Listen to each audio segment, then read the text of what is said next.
Buenas noches. Vamos a hacer una pequeña presentación del libro El liderazgo de la mente.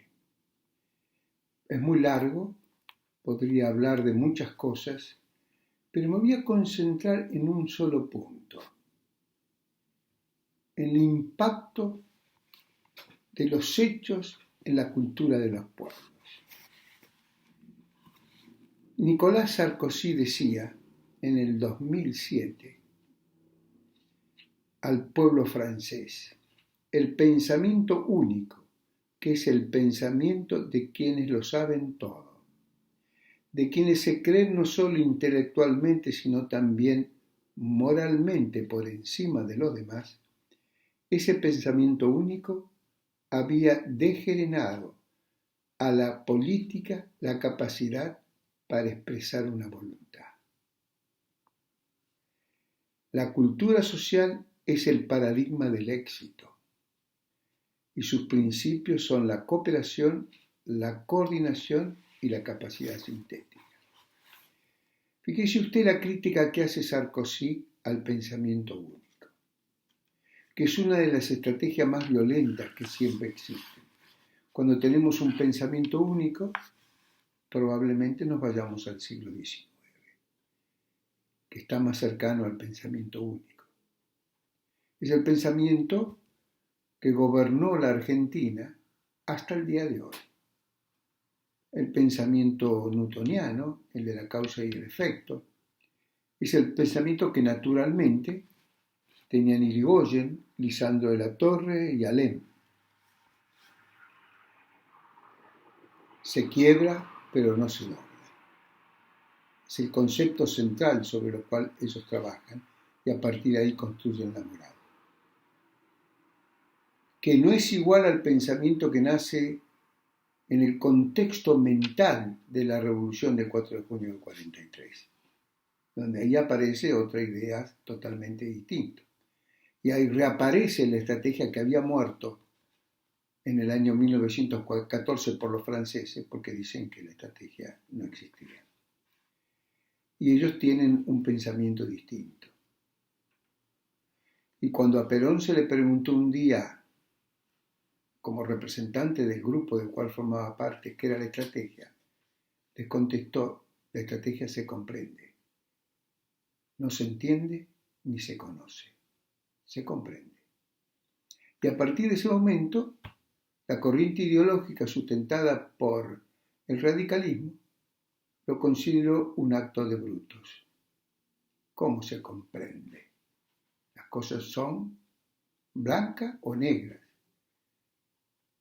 Pero ya no habían leído a Schrödinger, que ya había escrito el famoso gato de Schrödinger, en el cual él decía que el gato estaba muerto y vivo al mismo tiempo.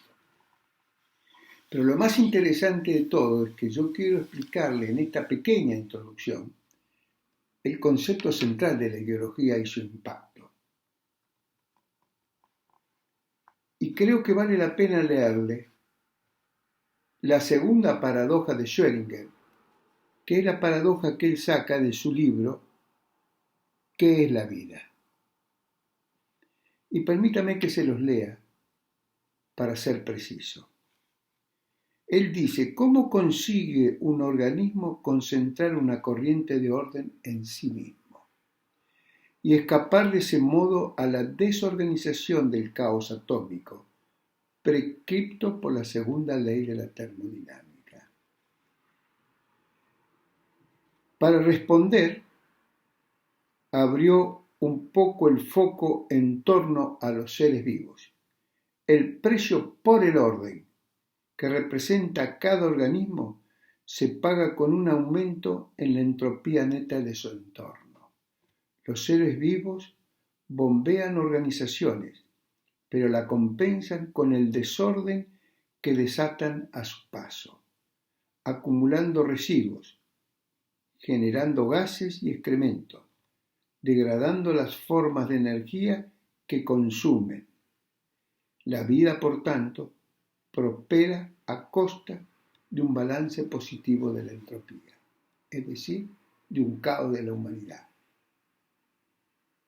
Es decir, que la humanidad va a ir progresivamente desapareciendo a medida que nace un ser humano. Esta construcción ideológica de los años 36 o 37, que era más bien una paradoja más que una construcción científica, lo cual es cierto, la creación de la entropía, es lo que ha dado nacimiento al aborto y a la no proliferación de los seres humanos como alternativa de vida, a partir de esta construcción ideológica. Todo viene de una construcción ideológica científica muy poderosa. La estrategia nace de la mecánica cuántica. No es una corriente ideológica que se monta por el pensamiento newtoniano.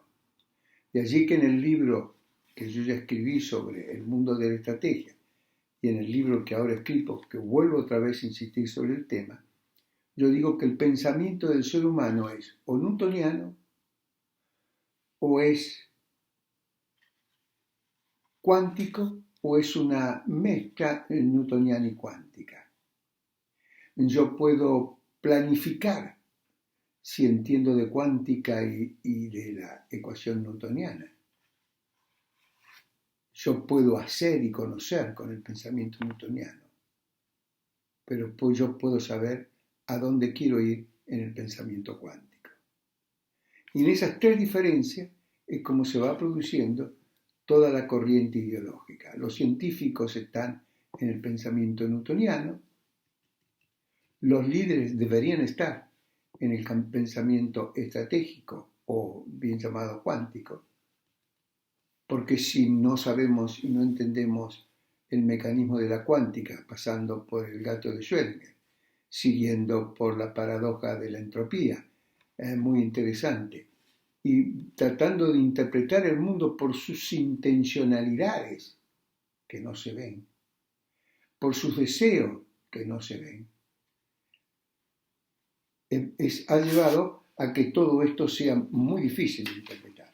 Pero permítanme, para terminar, hablarle un poco de lo que sería la gran lógica de la cultura y de las ideologías que se van sustentando en todo el pensamiento que nosotros hemos dado vuelta, fundamentalmente en lo que sería los 7 pecados capitales. Y se los voy a recordar simplemente como ejemplo, que son soberbia, avaricia, lujuria, ira, gula, envidia o pereza. O no está ni la violación, ni la muerte, ni la tortura.